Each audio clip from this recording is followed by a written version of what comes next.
प्रिय विद्यार्थियों, आज हम देखने जा रहे हैं कि फर्मी लेवल क्या चीज़ है और इसे हम कैसे डिफाइन करते हैं और नैज अर्धचालकों में इसकी क्या स्थिति है। ये कहाँ स्थित होता है, बैंड फर्मी लेवल कहाँ स्थित है, संयोजी बैंड में है, चालन बैंड में है या उनके कहीं बीच में स्थित है। तो सबसे पहले हम डिफाइन करेंगे कि फर्मी लेवल क्या चीज़ है। यहाँ हम जानते हैं जो भी चालन होता है वो जब इलेक्ट्रॉन संयोजी बैंड से चालन बैंड में जाता है तो ही सेमीकंडक्टर्स में चालन संभव हो पाता है। और इलेक्ट्रॉन कैसा पार्टिकल है, स्पिन हाफ पार्टिकल है और पाउली के अपवर्जन का नियम का पालन करता है, यानी कि एक एनर्जी लेवल में दो से अधिक इलेक्ट्रॉन नहीं हो सकते हैं और वो जो दो इलेक्ट्रॉन भी होंगे उनकी चारों क्वांटम संख्याएं समान नहीं हो सकती। इसका मतलब कि एक की स्पिन अप है तो दूसरे की स्पिन क्या होगी, डाउन होगी। अब हम ये देखते हैं कि जो हमने अपने स्टैटिस्टिक्स के बारे में पढ़ा है उससे हम ये जानते हैं कि जो फर्मी पार्टिकल है यानी इलेक्ट्रॉन जो कि इसके स्पिन हाफ है, पाउली अपवर्जन नियम का पालन करता है, इसलिए ये फर्मी कण है और फर्मी कण हमेशा फर्मी डिराक स्टैटिस्टिक्स का पालन करते हैं। अब ये फर्मी डिराक स्टैटिस्टिक्स के अनुसार किसी भी इलेक्ट्रॉन के ऊर्जा स्तर ई में जो पाए जाने की संभावना है वो दी जाती है निम्न सूत्र के द्वारा कि ऊर्जा स्तर ई में इलेक्ट्रॉन के पाए जाने की संभावना क्या होगी, 1 exponential E minus E F upon K B T plus 1। यहाँ पर ये ई एफ है फर्मी ऊर्जा। एक बात यहाँ हम ध्यान रखें कि आपके पास ये प्लस की जगह अगर आपने माइनस साइन गलती से कर दिया तो ये फर्मी डिराक स्टैटिस्टिक्स नहीं होगी, ये बॉस आइंस्टीन का हो जाएगा प्रोबेबिलिटी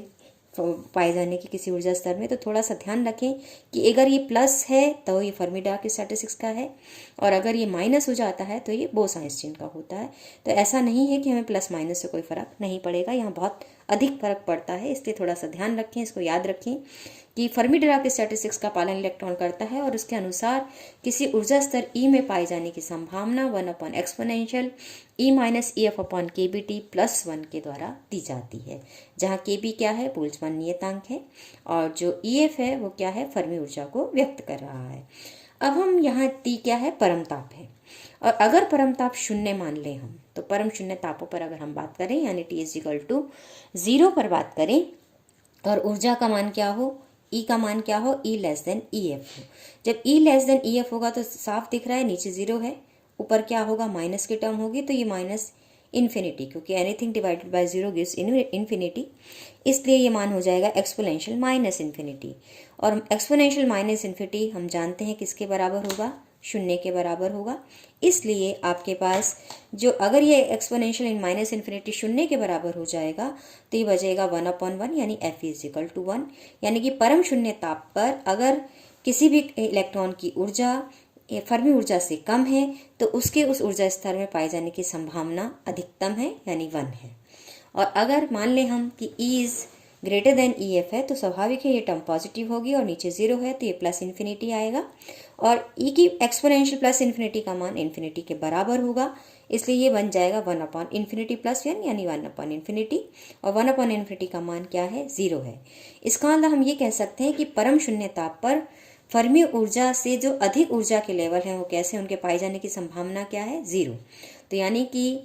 अगर परम शून्य तापों पर मैं बात कर रही हूँ तो इलेक्ट्रॉन के फर्मी ऊर्जा से उच्च ऊर्जा स्तर में पाए जाने की संभावना क्या है, 0 है और उसके नीचे के जो भी ऊर्जा स्तर हैं वो सब कैसे होंगे, भरे हुए होंगे। यानी कि फर्मी ऊर्जा मेरे पास बाउंड्री हो गई जिसके नीचे के सब ऊर्जा स्तर भरे हुए होंगे और जिसके सब ऊपर के ऊर्जा के सब ऊर्जा स्तर कैसे होंगे, खाली होंगे, क्योंकि उनके लिए प्रोबेबिलिटी मुझे क्या मिली है, 0 मिली है। अब हम परम शून्य ताप के अतिरिक्त तापों पर अगर हम बात करें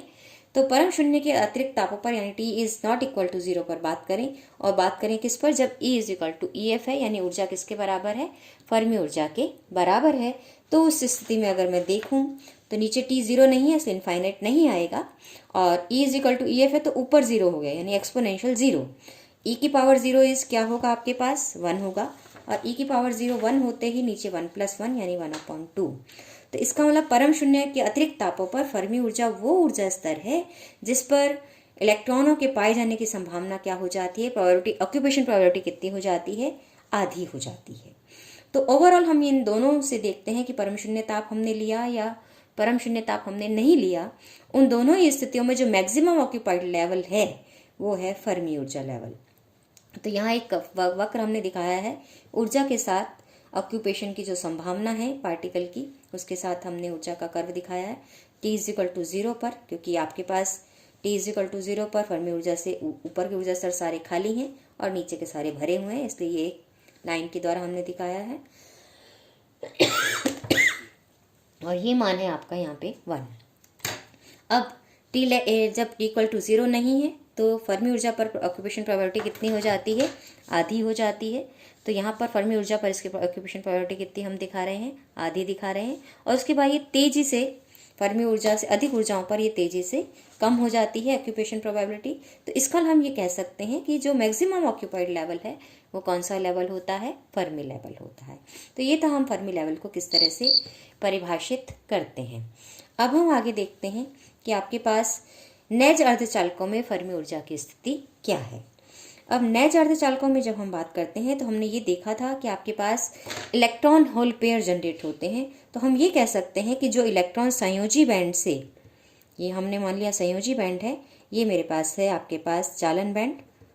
तो जो बैंड आपके पास यहाँ चालन बैंड का मैक्सिमम जो लोएस्ट लेवल है वो EC है और वैलेंस बैंड का मैक्सिमम जो लेवल है वो है EV। तो इलेक्ट्रॉन जब संयोजी बैंड से चालन बैंड में जाता है तो यहाँ पे क्या छोड़ जाता है, होल छोड़ जाता है। तो हम ये कह सकते हैं यहाँ संयोजी बैंड में जो भी रिक्त अवस्थाओं की संख्या है वो चालन बैंड में भरी हुई अवस्थाओं की संख्या के बराबर होगी, क्योंकि इलेक्ट्रॉन होल पेयर बराबर में जनरेट होते हैं। जितने इलेक्ट्रॉन जनरेट होंगे उतने ही होल जनरेट होंगे। तो यहाँ पर इसका मतलब नैज अर्धचालकों में संयोजी बैंड में जितने भी रिक्त अवस्थाओं की संख्या है वो चालन बैंड में भरी हुई अवस्थाओं की संख्या के बराबर होगी। तो मान लिया कि जो संयोजी बैंड में भरी हुई अवस्थाओं की संख्या है वो कितनी है, NV है। तो रिक्त अवस्थाओं की संख्या कितनी हो जाएगी, आपको प्रोबेबिलिटी रूल पता है, 1 माइनस में से घटाते हैं। तो यहाँ चूंकि मैं N से घटा रही हूँ तो इसलिए कुल जो मेरे पास संख्या है वो किसके बराबर है, N है। तो N माइनस NV के बराबर हो जाएगी रिक्त अवस्थाओं की संख्या किसमें, संयोजी बैंड में। और चालन बैंड में भरी हुई अवस्थाओं की संख्या कितनी है, NC है। तो आपके पास हमारा जो इनका चालन का किस प्रकार से चालन होता है आपके पास नैज अर्धचालकों में, उसके अनुसार मेरे पास इसको मैं N माइनस NV को NVV लिख रही हूँ। तो नंबर ऑफ वैकेंट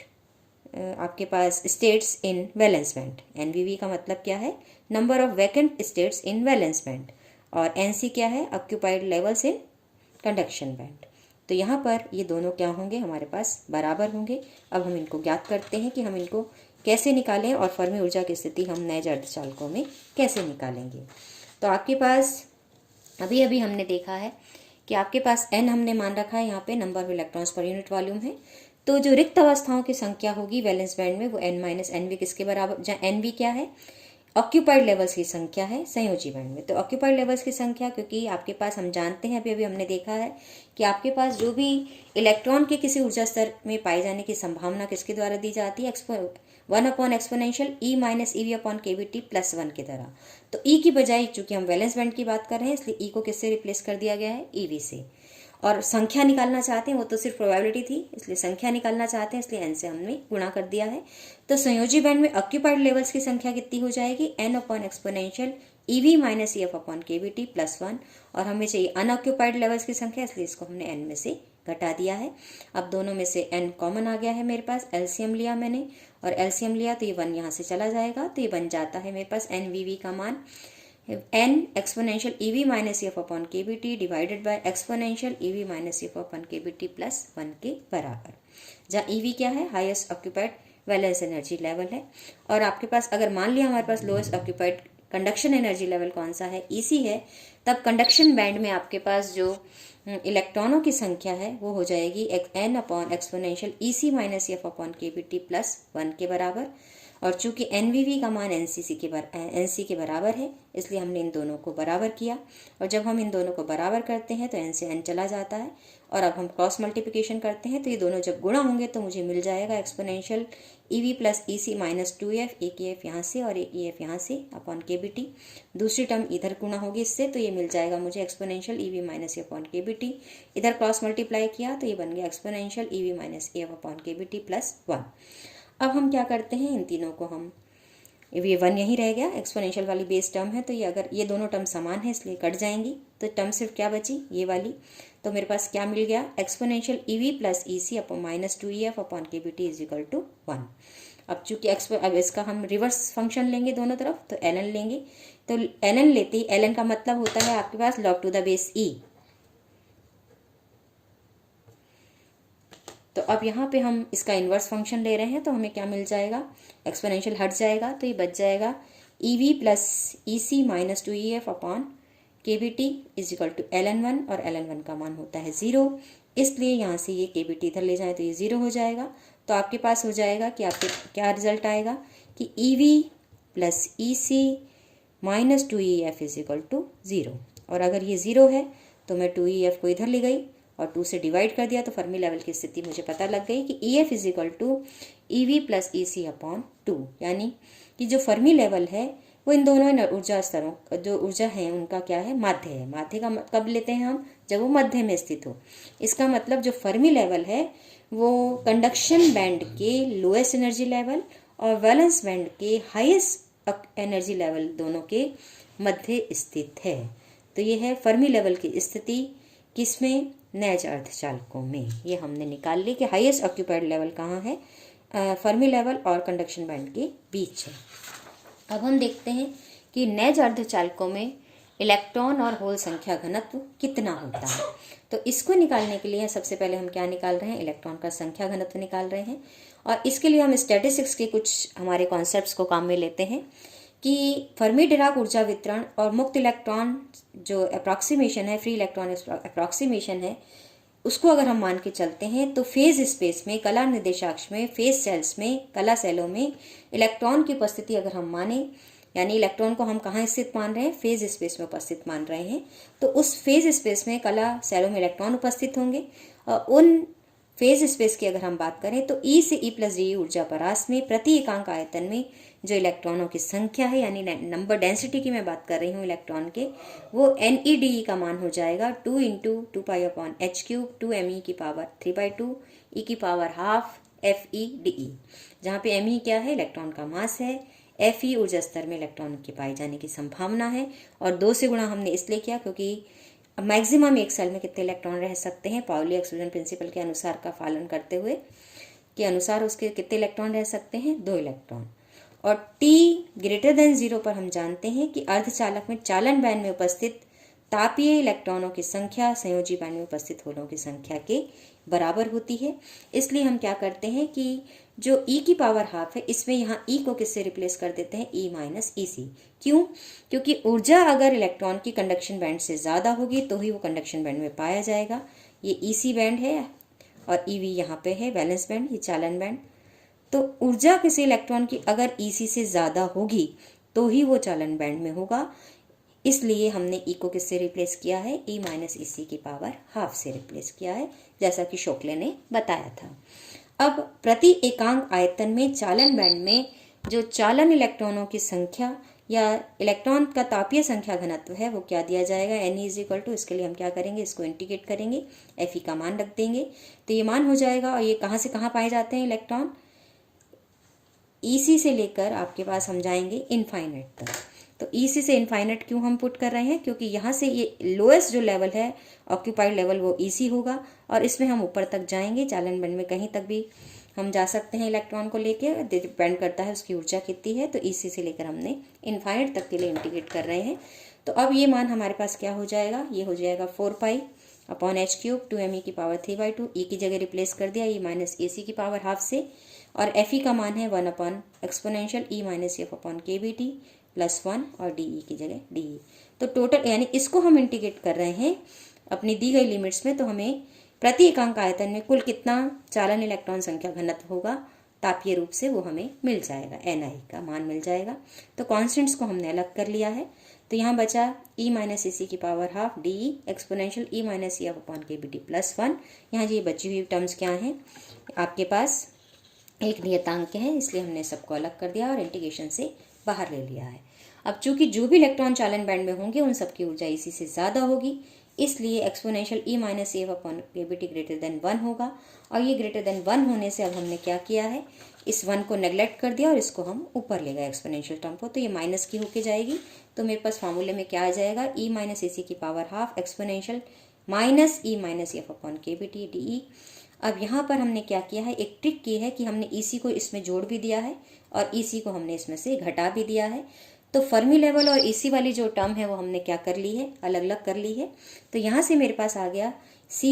EC से इन्फिनिटी ई माइनस EC की power half exponential minus E minus EC upon K B T, और दूसरी टर्म मेरे पास बन गई EF माइनस ई upon K B T D E. क्यों, क्योंकि यहाँ मैंने EC को जोड़ा भी है और EC को घटाया भी है। तो यहाँ पर अब हम क्या करते हैं, क्योंकि ये EF भी कांस्टेंट टर्म है, EC भी कांस्टेंट टर्म है, तो ये पूरी टर्म कांस्टेंट है, इसलिए हम इसको इंटीग्रेशन में C के साथ बाहर ले लेंगे।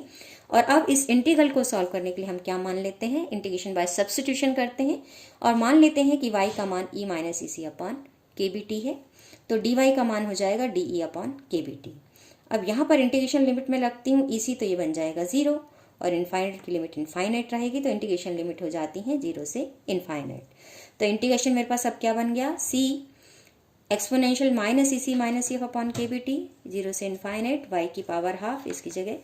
और ये इसको DE को इंटीग्रेशन किया है तो dy के बी टी आपके पास आता है, तो ये हमने यहाँ रख दिया है और इसकी जगह हम पुट कर रहे हैं, तो ये हो जाएगा आपके पास E minus EC upon K B T, तो ये बन गया एक्सपोनेंशियल माइनस y। तो इस तरह से हमारे पास ये मान हमें मिल जाता है। अब हम इसको आगे चलते हैं और देखते हैं, क्योंकि यहाँ e माइनस EC की पावर हाफ थी, तो ये बन गया y की पावर हाफ और के बी टी की पावर हाफ, ये की पावर माइनस y बन गया, और डी की ये तो हम बाहर ले ही चुके हैं, और डी की जगह पुट गया तो dy के बी टी हो गया है। यहाँ से डी की जगह पुट करोगे तो dy के बी टी हो जाएगा। तो ni का मान मेरे पास हो गया C, के बी टी कॉन्स्टेंट टर्म को मैंने बाहर ले लिया, ये टर्म मेरे पास पहले ही बाहर थी। तो इंटीग्रेशन मेरे पास आया 0 से इन्फिनिटी y की पावर हाफ e की पावर माइनस y dy, और ये एक स्टैंडर्ड इंटीग्रेशन है जिसका मान होता है √π/2, वो हमने रख दिया और हमने अब C का वैल्यू भी रख दी यहाँ पे। तो अब जो मेरे पास नंबर डेंसिटी ऑफ जो इलेक्ट्रॉन्स आई वो क्या हो जाती है, ni का मान NC exponential minus EC minus EF upon K B T, और जहाँ NC का मान कितना मिला 2 × 2me के बी टी अपॉन h² की पावर 3/2 के बराबर। आप इसको सॉल्व करके ये मान देख सकते हैं कि ये मान ये आ जाएगा। अब यहाँ से अगर हम देखें, चूंकि EF का मान EC प्लस EB अपॉन 2 है, क्योंकि फर्मी लेवल की स्थिति नए अर्धचालकों में कंडक्शन बैंड और वैलेंस बैंड के बीच में है, इसलिए अब हम यहाँ से EC माइनस EF का मान जब मैं मान निकालती हूँ तो ये मान मेरे पास निकल के आ जाता है EC माइनस EB अपॉन 2, यानी इन दोनों का जो अंतराल है वो अंतराल मुझे मालूम है। कंडक्शन बैंड और वैलेंस बैंड की जो ऊर्जा अंतरालों का ऊर्जा अंतराल है वो कहलाता है वर्जित ऊर्जा अंतराल, जिसे हम लिखते हैं डेल्टा EG से, यानी बैंड गैप है ये, तो डेल्टा EG अपॉन 2। तो यहाँ से मैंने रिप्लेस जब इसको कर दिया है बैंड गैप की टर्म्स में, तो ni का मान क्या आ जाता है, NC exponential minus delta EG upon 2 के बी टी। तो जैसे मैंने इलेक्ट्रॉन संख्या घनत्व निकाला है उसी प्रकार से मैं होल संख्या घनत्व की भी बात कर सकती हूँ, कि यहाँ पर होल की उपस्थिति का मतलब है इलेक्ट्रॉन की अनुपस्थिति, और संयोजी बैंड में होल होने की संभावना का मतलब इलेक्ट्रॉन की अनुपस्थिति होना, यानी 1 माइनस Fe। Fe क्या है, इलेक्ट्रॉन के पाए जाने की संभावना है, तो 1 माइनस Fe क्या हो जाएगी, इलेक्ट्रॉन के नहीं पाए जाने की संभावना, और इलेक्ट्रॉन के नहीं पाए जाने की संभावना का मतलब होता है होल के पाए जाने की संभावना। तो यहाँ पर हम जब इलेक्ट्रॉन सेम यही प्रोसेस जो कि हमने इलेक्ट्रॉन के लिए किया था वही हम यूज़ कर रहे हैं। तो जो ni का मान मैंने जो लिखा था, यहाँ पर मैंने रिप्लेस किया था E को E माइनस EC से, और यहाँ पर मेरे पास हाईएस्ट जो ऑक्यूपाइड लेवल है वो EV है, इसलिए हम इसको रिप्लेस करते हैं E की पावर हाफ को किससे रिप्लेस करते हैं, EV माइनस E से। Me को रिप्लेस कर देते हैं होल के मास अप्रभावित द्रव्यमान से, यानी MH से, और एक्सपोनेंशियल E माइनस EV हमारे पास क्योंकि नहीं पाए जाने की संभावना है, इसलिए 1 अपॉन ये वाली जो टर्म थी उसको मैं रिप्लेस कर देती हूँ 1 माइनस से। तो 1 माइनस ये पाए जाने की संभावना है, तो नहीं पाए जाने की संभावना 1 minus 1 upon exponential E minus EF upon K B T plus 1। तो शेष टर्मिनोलॉजी हमारी बिल्कुल वैसी ही है, और चूंकि इलेक्ट्रॉन जो पाया जाएगा वो वैलेंस बैंड के, इसका जो हाईएस्ट ऑक्यूपाइड लेवल है वो वैलेंस बैंड का एनर्जी EV है, और इससे नीचे क्या पाए जाएंगे, होल पाए जाएंगे। तो हम EV से नीचे की ओर जाएंगे, तो इसलिए EV से माइनस इन्फिनिटी की ओर हमने इंटीग्रेशन किया है। तो थोड़ा सा अंतर हमने जो भी डिस्क्रिप्शन है उसके आधार पर यहाँ किया, बाकी फॉर्मूला बिल्कुल सेम है जो कि हमने पहले लिया है। अब हम इसको इंटीग्रेट करते हैं, इसको सॉल्व करते हैं, और सॉल्व करते हैं तो कांस्टेंट टर्म्स को हमने पुनः बाहर ले लिया है। इसको सॉल्व करेंगे, एलसीएम लेंगे, तो exponential E minus E V upon K B T plus 1 exponential हो गया। इसको इधर ले जाएंगे तो ये 1 टर्म यहाँ से कटेगी, तो ऊपर बचेगा मेरे पास exponential E minus E F upon K B T. अब यहाँ पर पुनः चूंकि ई एफ का मान ई से बहुत ज़्यादा होगा, तो इसलिए आपके पास ये 1 को हम यहाँ इसके कॉरस्पॉन्डिंग में नेगलेक्ट कर देंगे और इसको ऊपर ले जाएंगे तो ये माइनस की टर्म बन जाएगी। तो मेरे पास मान आ जाता है आपके पास, क्योंकि यहाँ मैंने डिवाइड, एक बात यहाँ ध्यान रखें, आप सोचेंगे कि यहाँ से ये टर्म कैसे आई, तो इसको मैं नीचे लाई हूँ, डिवाइड किया है तो ये 1 हो गया है, और ये वाली टर्म मैंने उलट दी है, माइनस का हो जाएगा ना इधर से आके, इसलिए इसको ई माइनस ई एफ की जगह मैंने ई एफ माइनस ई किया है। अब यहाँ 1 को नेगलेक्ट करते हैं, इसको ऊपर ले जाते हैं तो ये माइनस का हो जाएगा। अब यहाँ पुनः इस टर्म में मैं ई वी को जोड़ भी देती हूँ और ई वी को घटा भी देती हूँ। तो ई वी को जोड़ के मैं एक बार तो लेती हूँ ई एफ के साथ और एक बार लेती हूँ ई के साथ, तो एक टर्म मेरे पास आ जाती है एक्सपोनेंशियल ई F minus E V upon K B T, और बाकी बची हुई terms E V minus E exponential minus E we या माइनस ई upon K B T D E. अब पुनः ये चूंकि कॉन्स्टेंट टर्म है ये बाहर आ जाएगी। इस इंटीग्रेशन को सब्स्टिट्यूशन से सॉल्व करने के लिए सेम वही प्रोसीजर जैसे हमने पहले किया था, तो ई वी माइनस ई को वाई डैश मान लिया तो डी वाई डैश हो गया E minus D E upon K B T. तो सेम उसी तरह जब हम इंटीग्रेशन करते हैं तो यही 0 से माइनस इन्फिनिटी हो जाता है, तो इंटीग्रेशन वापस वही रूट पाई बाई 2 मुझे मिलता है। तो पी आई का मान नेट मुझे मिल जाता है, कॉन्स्टेंट टर्म्स को पुनः एक साथ ले लिया तो N V minus E F minus E V upon K B T, पुनः हमने यहाँ पे फर्मी ऊर्जा का मान रख दिया E C plus E V upon 2, तो पुनः मेरे पास E F minus E V भी किसके बराबर आ जाता है, डेल्टा ई जी अपॉन 2 के। तो जो कुल होल संख्या घनत्व है मुझे कितना मिल जाता है, N V exponential minus delta E G upon K B T के बराबर। और यहाँ अगर आप ध्यान दें तो जो एन आई मुझे मिला था, तो एन आई क्या था, N C exponential E minus delta E G upon K B T, यानी ये दोनों रिलेशन अगर मैं देखूँ तो सिमिलर हैं, बस इलेक्ट्रॉनों की संख्या में एन सी है कांस्टेंट और होलों की संख्या में कांस्टेंट क्या है, एन वी है। और एन वी और एन सी में फ़र्क क्या है कि एन सी का मान 2 × 2 पाई M E K B T upon H square की पावर 3/2 है। यहाँ पर सिर्फ इतना सा फ़र्क है कि एम ई की बजाय होलों के लिए हम एन वी में क्या ले लेते हैं, एम एच ले लेते हैं। तो सिर्फ इतना सा फ़र्क दोनों के ऊर्जा घनत्वों में हमें मिला है। बाकी हम देख रहे हैं दोनों के ज्ञात करने का प्रोसीजर भी हमारे पास एक जैसा है। तो अब एन आई और पी आई को मैं गुणा करती हूँ, जो कि एन आई स्क्वायर के बराबर है नैज अर्धचालकों में, क्योंकि N I is equal to P I है। और वो मान क्या हो जाएगा, दोनों को गुणा करूँगी मैं, कि आपके पास एन आई का मान मेरे पास था ये, तो एन सी और एन वी गुणा हो गए, ये दोनों गुणा होंगे तो हाफ मिलके क्या हो जाएगा 1, यानी minus delta E G upon K B T. अब चूंकि मेरे पास आ गया कि एन आई पी आई यानी एन आई स्क्वायर का मान क्या हो जाता है, इसको भी हम एक कांस्टेंट कह सकते हैं, एक constant into exponential minus delta E G upon K T. अब चूंकि एन आई पी आई है तो इसलिए इन दोनों को हम बराबर करते हैं, एन आई और पी आई को, क्योंकि एक है आपके पास एन आई का मान है N C exponential minus E C minus E F upon K B T, और पी आई का मान है N V exponential minus E F minus E V upon K B T. तो दोनों को बराबर करते हैं, ये दोनों लगभग बराबर हों, और अगर ये दोनों लगभग बराबर हों तो एक्सपोनेंशियल टर्म बराबर होंगी, तो के बी टी कट जाएगा, तो ई सी माइनस ई एफ का मान बराबर हो जाएगा E F minus E V के, यानी ई एफ का मान पुनः E C plus E V upon 2। तो ये हम इलेक्ट्रॉन और होल संख्या घनत्व ज्ञात करके भी ये बता सकते हैं कि फर्मी लेवल कहाँ स्थित होता है, कंडक्शन बैंड और वैलेंस बैंड के बीच स्थित होता है। तो आज हमने देखा हम किस प्रकार से फर्मी लेवल को डिफाइन करते हैं, उसकी नैजचालकों में स्थिति बताते हैं, और किस प्रकार से इलेक्ट्रॉन और होल संख्या घनत्व नैज अर्धचालकों के लिए हम ज्ञात करते हैं। धन्यवाद।